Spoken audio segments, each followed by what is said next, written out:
Hi guys, it's Marissa Schultz here, author of The Rise High Investor.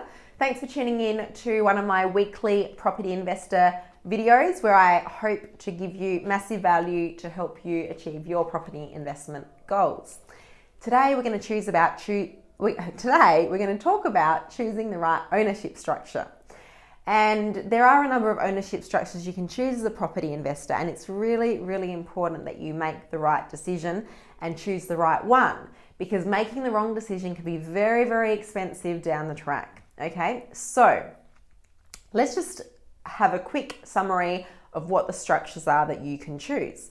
Well, firstly, you can choose to own the property individually in your own personal name and or with a spouse, so with a husband, a wife, or a partner.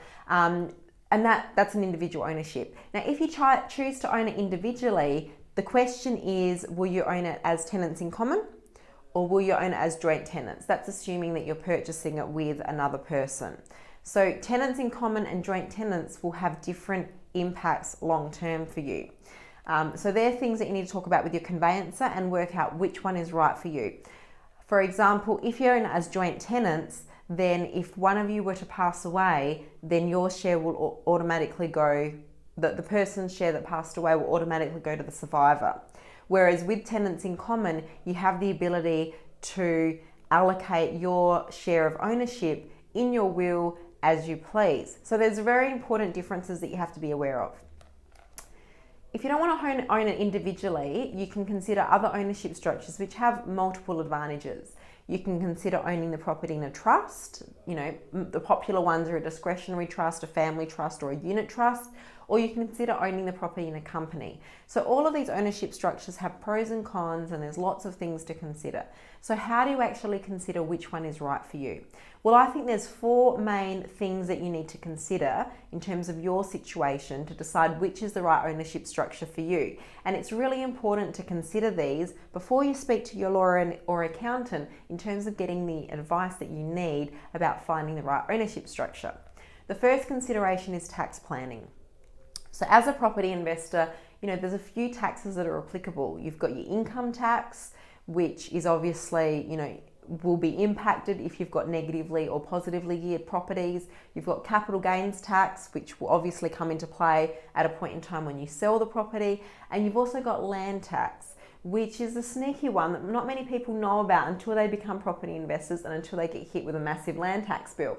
So it's definitely one that you want to be aware of. So tax planning considerations, that's why it's really important to talk about these things with your accountant at the time that you're deciding which ownership structure is right for you. And when you are doing tax planning and considering these taxes, don't just think short term, think long term. Know what your plan is for the property and make sure you've thought about what are the tax considerations in terms of choosing the right ownership structure for that property. The other consideration that you need to look at, number 2, is asset planning. So this is particularly important if you are if you have a higher chance than normal of being sued. If you're self-employed, for example, say for example you're a self-employed doctor and you've got a high chance that you might be sued. You definitely want to make sure that you're protecting your property investment assets and not exposing them to the potential of being sued in your business life. So asset protection is going to be more important for some people than others, but it's definitely a consideration that you need to take into account when choosing the right ownership structure for your investment properties. So make sure you're getting that advice from your accountant too. Number 3 is succession planning. Many of us like to build our property portfolio and build our wealth so that we can actually leave a legacy for our loved ones.